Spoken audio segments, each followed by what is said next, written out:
Great afternoon, Clarksville District teachers and coaches. We are going to be doing Imagine Learning office hours today, and we know that this week our office hours focus is going to be usage. So again, I'm Rachel Koval. I am your professional development specialist that is totally dedicated to you guys, and I am able to be reached at any time. I actually should put my information up here. Let me go ahead. And actually, I can add that right now.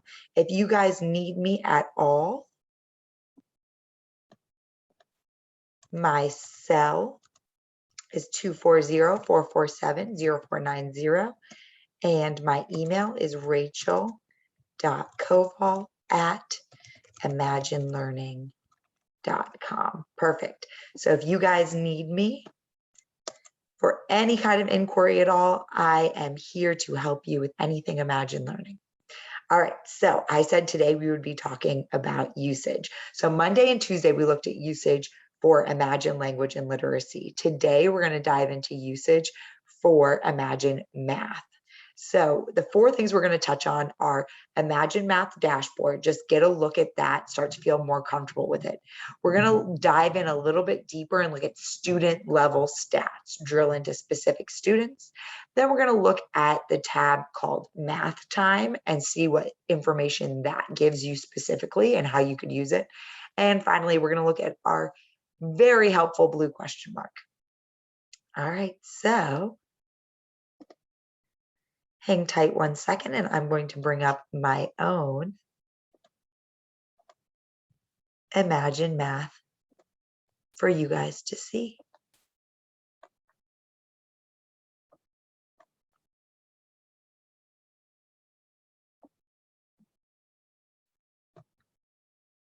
All right. Okay, at this time, you guys should be seeing my Imagine Math demo data school. So I said the first thing we were going to look at would be the dashboard. So when I log into Imagine Math, this is the first thing that I see, right? So I see I've successfully signed in, my activity feed, Christina A has completed her pathway. I see a usage breakdown box right here, and I see a benchmark breakdown box. If I scroll down more, I have leaderboards, those charities that students can give their points to, classroom specific goals. And then I see, of course, my Imagine Learning University and PD contests and quick links, okay? But today we are specifically here to focus on usage. So there are two different ways that I can get to my usage. You might already see them on the screen. I'll give you about 5 seconds to try to Easter egg hunt them with your eyes.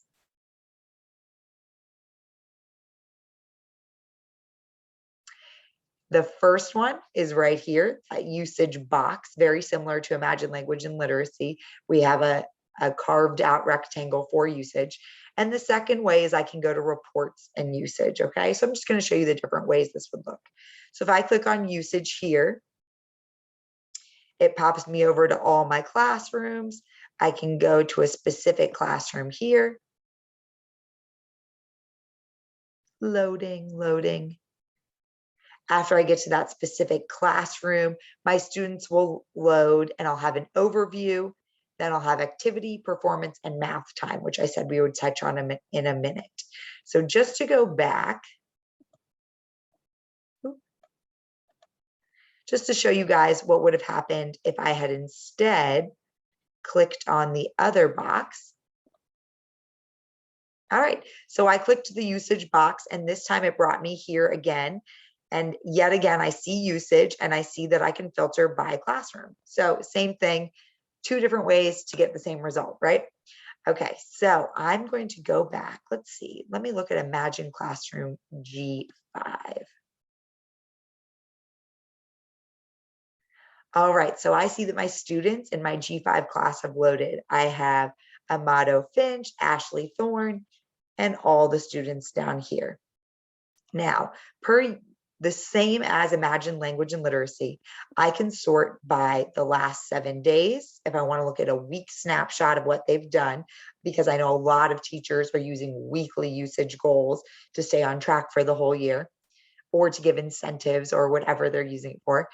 some people look at the whole year because I know that we have goals set for the hours logged on the program for the entire year, or you can always customize it to whatever works for you, right? I know when I was a teacher, I felt like 2 weeks for me was that perfect middle range for what I would do for contests in my classroom. So if you can log 6 hours in the next 2 weeks on Imagine Math, then you get to be part of the reward of getting an ice cream sandwich during individual reading time on Friday of next week, whatever it was, right?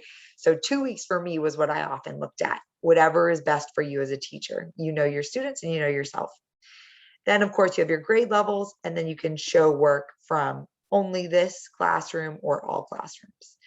So what I want to show you here is that you get a quick snapshot. So it'll tell you when they last logged in. Since this is a demo site, I'm not seeing anything here, but it would tell me the last date and time they logged in, the lessons they've passed, and the lessons they've attempted. Again, this is really great if you want a really quick grade or touch point with your students. So just like Imagine Language and Literacy, okay, I see maybe that Amato has done 7 different lesson attempts, but he's only passed 2. So maybe that tells me something about his ability to grasp the materials he's working with, his ability to focus in the environment on the program, his ability to understand the features of the program, but maybe I need to check in with him. Alternately, I could also see maybe Ashley has attempted 7 lessons and passed 7 lessons, and that's something that I can celebrate and motivate her further with and give her a major shout out in class for, right? But again, this is a great place also to get a really quick, easy grade if you want to do lessons passed divided by lessons attempted.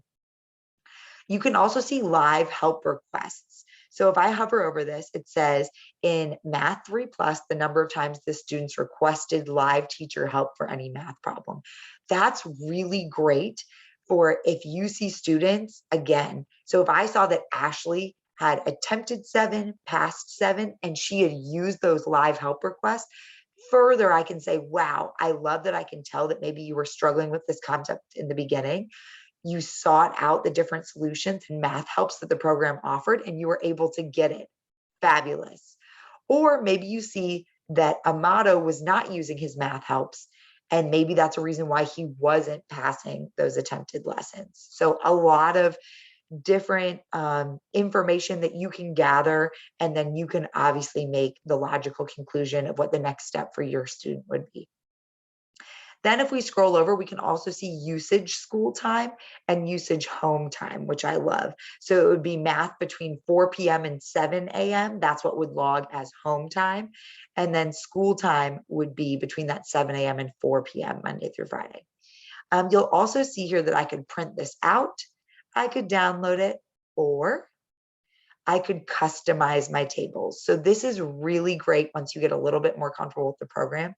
And you can say what you want to see.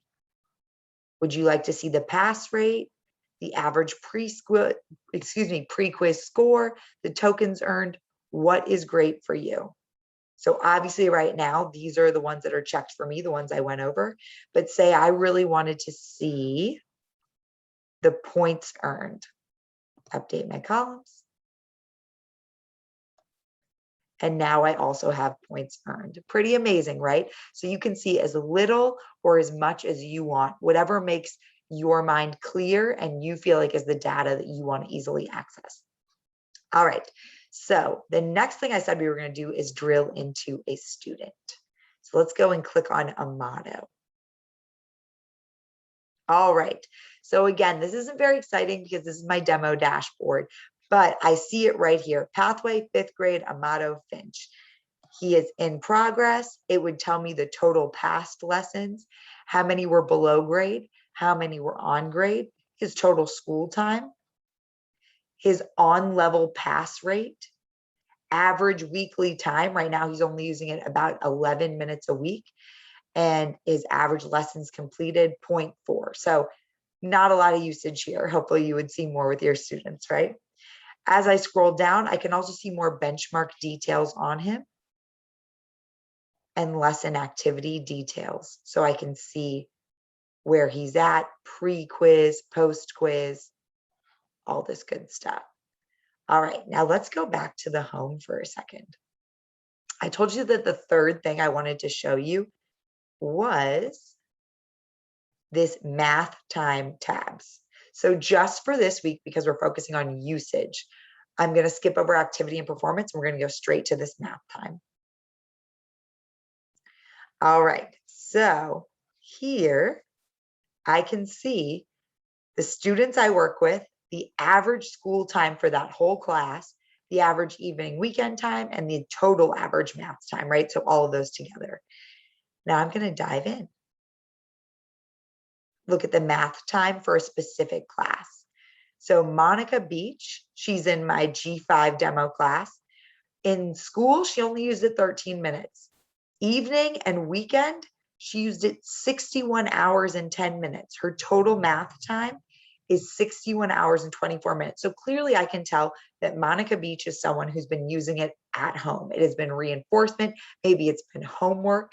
Maybe it's something that the parents and the teacher connected on. And so they know that that's a great way to grow her on an individualized pathway when she's not having that one-on-one teacher interaction. And I can scroll and I can see all of that. And I can even sort by. So Monica had the highest total. I could also sort by lowest total if I wanted to see really quickly, okay, who is not necessarily keeping up and I might want to touch base with and see if I can make a plan with them. So I can see Susie Smith, nothing. Suze, what have you been doing? Not using the program.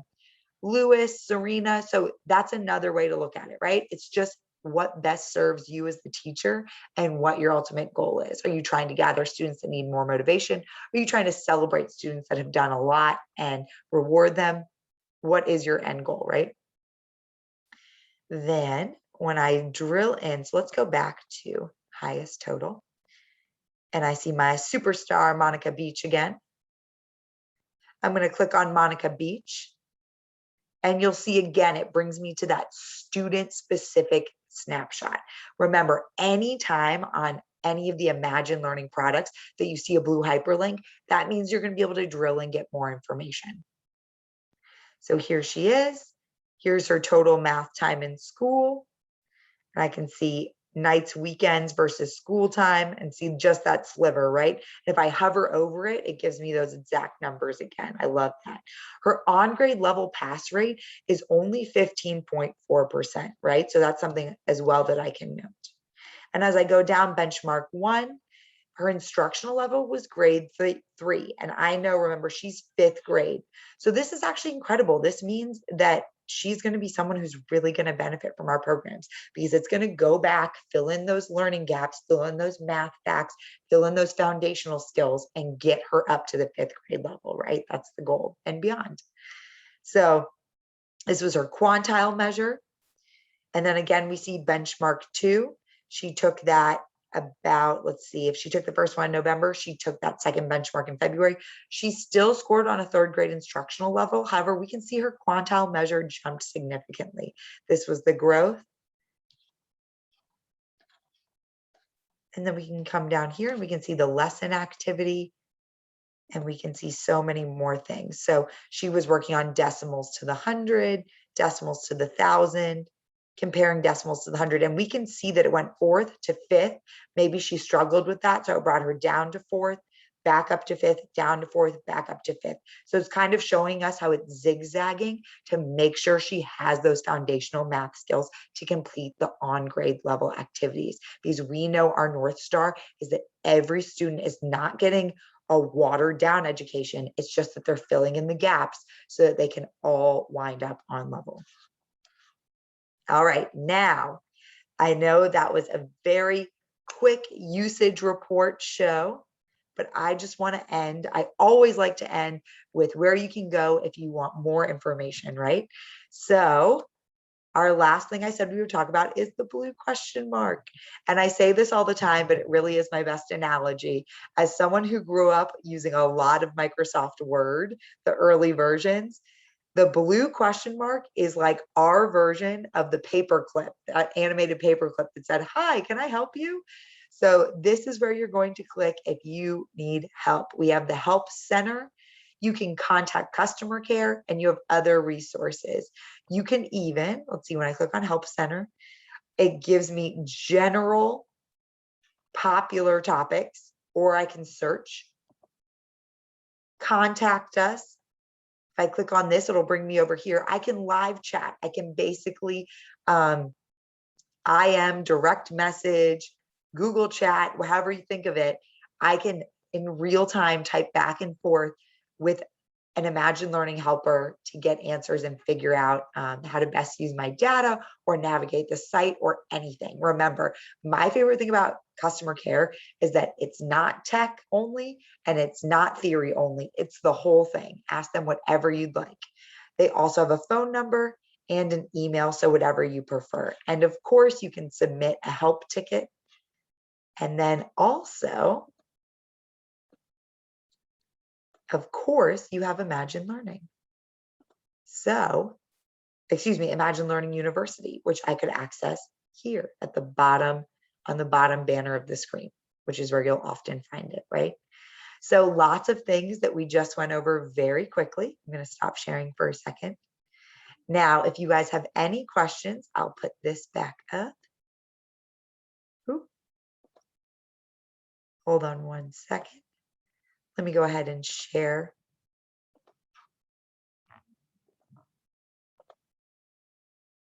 Let me go ahead and share my PowerPoint information screen again. So you will see that today, again, we went over Imagine Math usage. Specifically, we looked at the Imagine Math 3 Plus dashboard. We looked at the dashboard. We drilled into student level stats. We looked at the math time tabs, and we finished by reminding you that there's always the blue question mark if you're having a tricky time and you want to find more information. So go ahead, and I'm going to put this one back up for you guys. Remember that our office hours are every Monday, Tuesday, Wednesday, Thursday from 3 to 4 p.m. Central Time. And that will be with me, Rachel Koval, and we'll be going over a little bit of a different focus every single week. This week was usage. And if you have any further questions, my contact information is up there. Thank you guys so much, and have a wonderful day.